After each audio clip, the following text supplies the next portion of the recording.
안녕하세요. 건강과 행복을 전하는 마음건강길 대표 함용준입니다. 바야흐로 대선 시즌입니다.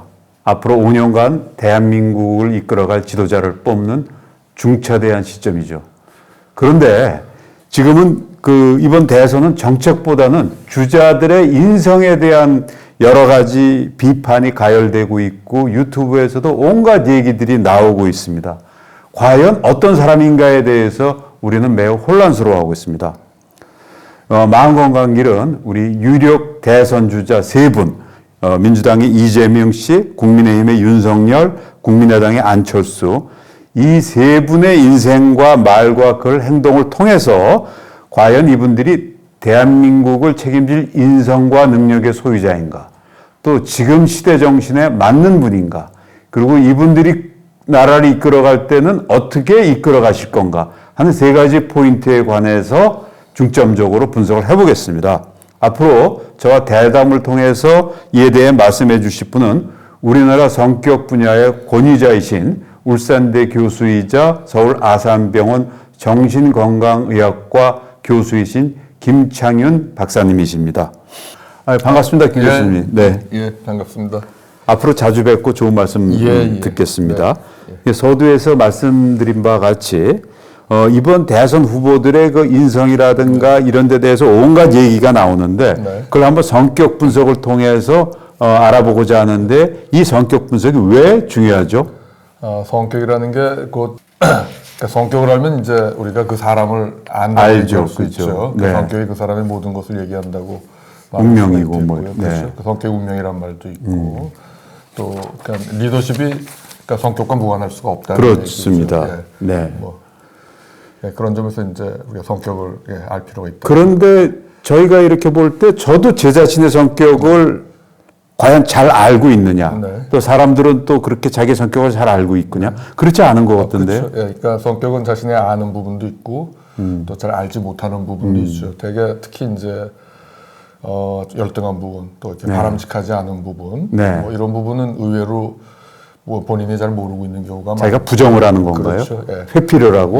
이제 그런 것들이 이제 살아가는데 생각지 않게 문제가 되는 경우가 있습니다. 아까 성격이 운명이다 이런 얘기를 했는데 그런 경우죠. 이렇게 굉장히 잘 나가는 뭐 훌륭한 분이 의외로 이제 어떤 생각지 않은 어떤 일탈된 이런 모습을 보여서 인간 그럴 수 있죠. 어려움에 처하는 이런 경우도 있죠. 뭐 성적인 일탈이라든가 뭐 여러 가지 도박이라든가 그래서 뭐 그런 경우들은 이제 예를 들 수가 있겠습니다. 그럼 그런 일탈이나 도박도 그 사람의 성격에 어떤 그늘진 부분, 열등한 부분이고 이렇게 볼 수 있는 건가요? 융은 그걸 이제 그림자라고 부르거든요. 그 성격에 우리가 잘 알지 못하는 인격의 어느 한 부분. 그림자다. 김 교수님 책을 보니까 그 그림자가 바로 그 사람의 운명을 좌우할 수 있다. 맞습니다. 그럴 수 있죠. 그러니까 자신의 어떤 성격의 여러 가지 면을 안다는 것은 자신을 잘 이해한다는 것이고 또 어떤 사람을 제대로 이해한다는 뜻이기도 한 거죠. 그러면 예컨대 대선 주자들 뭐 여러 가지 지금 나오는 설도 있고 스캔들도 있고 한 것도 어떻게 보면 그 사람의 그림자나 열등한 부분, 그게 다 사실이었다면 열등한 부분이고 그게 그림자고 그런 거다. 그럴 수 있죠. 그럴 수 있습니다. 알겠습니다. 이제 정신의학자로서 성격이란 무엇인가? 이걸 정의를 하신다면 어떻게 하시겠습니까? 성격은 이제 영어로 personality라고 그러죠. 또는 이제 character 이렇게 얘기하는데 personality는 원래 페르소나란 말에서 나왔다 그래요. 페르소나란 말은 고대 그리스의 가면을 뜻하는 건데 가면이라는 게 우리 가면을 쓰게 세상과 관계를 맺는 거잖아요. 그렇죠. 그렇게 해야죠 우리가. personality라는 거는 성격은 이제 세상과 관계를 맺는 방식 이런 걸 얘기하고 캐릭터라는 건 어떤 조각상에 새겨진 걸로 의미해요. 그래서 어떻게 새겨졌냐? 이것이 이제 어떤 다른 사람과 이렇게 구별되는 어떤 고유한 특성 이런 걸 이제 얘기한다고 말씀드릴 수 있겠습니다. 그러니까 일종의 성품 같은 걸로 이렇게 볼 수 있겠네요. 그 사람의 인격 뭐 이런 것 같은. 그러니까 세상과 관계를 맺는 방식이고 다른 사람과 구별되는 그 개인의 어떤 그 내재되어 있는 고유한 어떤 특성. 그 다음에 어떤 드러난 어떤 행동이나 생각, 감정 그 바탕에 깔려 있는 그 사람의 어떤 고유한 어떤 지속적인 특성이라고 이렇게 말씀드릴 수 있겠습니다. 알겠습니다.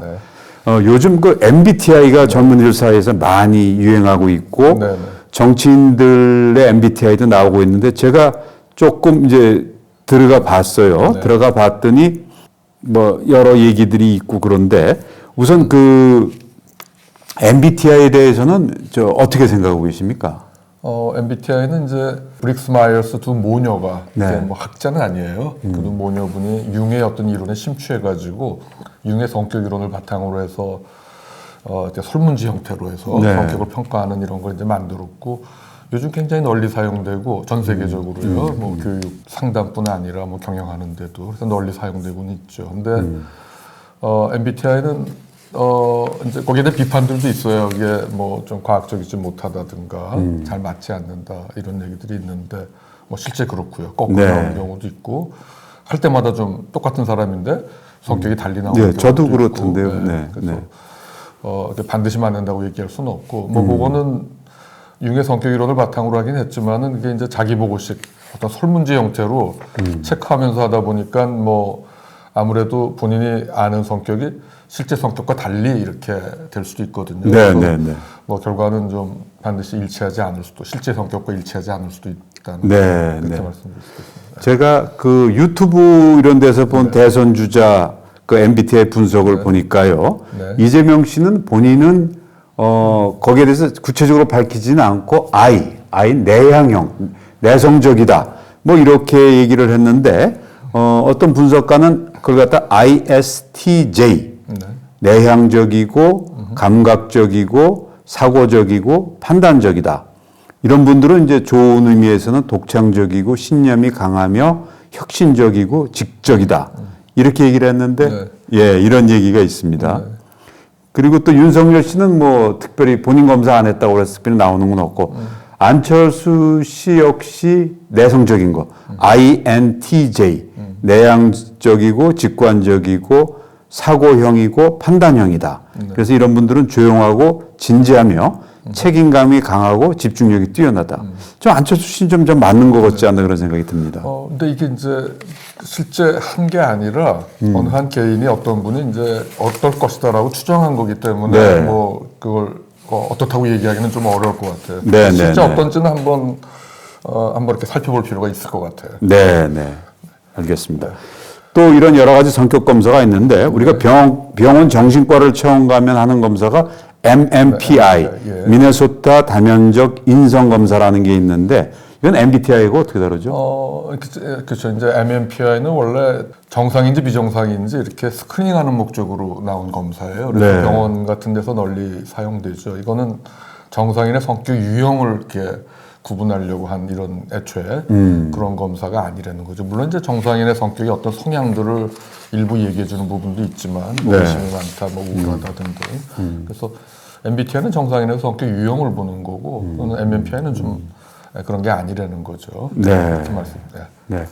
앞으로 대선 주자들에 관해서 심도 있는 분석이 이루어지는데 유력 대선 주자 이 세 명에 대해서 김 교수님의 그 개인적인 또는 총론적인 인물평을 네. 우선 하신다면 어떻게 될까요? 이재명 씨부터 한번 말씀해 그건 주시죠. 뭐 어려운 질문인데 이재명 씨의 경우는 굉장히 말씀도 잘하시고 굉장히 눈치 빠르고 임기응변에 강하신 분 같아요. 네, 그래서 네. 어떤 대중들의 어떤 감각적인 요구에 그걸 이제 빨리 캐치해서 거기에 이렇게 적절하게 그 반응을 하시고 또 좀 구체적이고 현실적이고 실행 능력도 강하고 실제 본인도 그렇게 말씀을 하시고 네, 네, 네. 다만 좀 이렇게 어떤 문제 어떤 본질적인 거를 이제 그 깊이 생각하고 어떤 미래를 내다보는 이런 부분은 좀 어떨지 좀 네, 이렇게 네.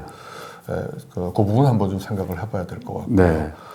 윤석열 씨는 이재명 씨하고 좀 성격이 많이 좀 반대인 것 같아요. 그래서 어떤 미래를 내다보는 어떤 통찰력이 있고 어떤 본질에 대한 그렇게 굉장히 솔직하시고 또 진정성도 있어 보이고 그렇긴 한데 좀 눈치가 좀 부족한 것 같고 그렇죠. 대중들이 이렇게 당장 원하는 게 어떤 거 이런 거 거기에 반응하는 게 조금 약간 늦되고 그리고 좀 이렇게 구체적인 부분이 좀 부족한 것 같은 네. 이런 인상을 주고 안철수 씨는 상당히 모범생 이미지고 네. 조금 약간 이상주의적인 이런 느낌을 주고 이제 개인적으로 네, 네, 그건 네. 좋은 뜻에서 네. 나쁜 뜻이 아니라 논리정연하고 그렇긴 한데 막상 이제 사람들한테 자신을 이렇게 좀 표현하는 네. 이런 거는 이렇게 사람들한테 와닿게 이렇게 전달하는 이런 건 좀 부족하지 않나 이런 생각이 듭니다. 네. 제가 판단할 때는 이런 생각이 드네요. 이재명 씨 같은 경우는 전문 경영인이다. 네. 아주 수치도 빠르시고 여러 가지 사업 임기응변도 강하시고 친화력 뭐 이런 것도 좋으신데 도덕이나 철학, 관념적인 면에서 어떨까 이런 생각이 들고 반대로 또 윤석열 씨에 대해서는 이 법관 그대로 어떻게 보면 뭐 박근혜 씨 그때 그 정권 다 그 사람들 구속도 시키고 또 그러고서는 그 다음에 또 이 정권 이렇게 했듯이 어떤 정의라든가 도덕, 철학 물론 처가 문제는 이거는 좀 별건 것 같아요. 근데 본인의 어떤 도덕이나 철학이나 정의 이런 거는 상당히 강한 것 같은데 이제는 정치거든요. 예, 맞습니다. 정치권에 들어와서 과연 서로 이해 집단 다른 사람들을 갖다가 어떻게 조정하고 잘 끌어가느냐 이런 점들 또한 이게 먹거리 우리 경제를 갖다가 이 창출하는 걸 갖다가 정의의 잣대로만 안 되거든요.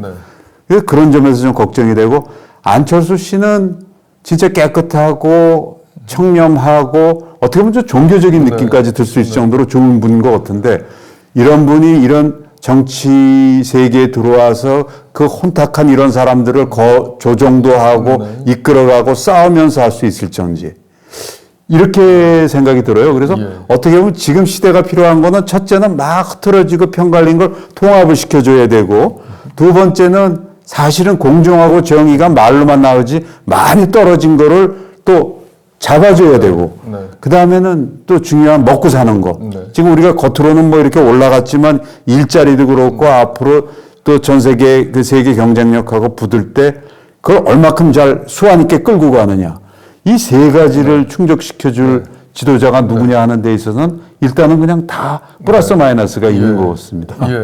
그래서 저희가 다음 편부터는 김 교수님의 성격 분석 이론을 토대를 이루는 칼 구스타프 융의 성격 이론을 중심으로 이 대선 주자 얘기를 나누겠습니다. 네, 오늘 이렇게 시간 내주셔서 감사합니다. 네, 감사합니다.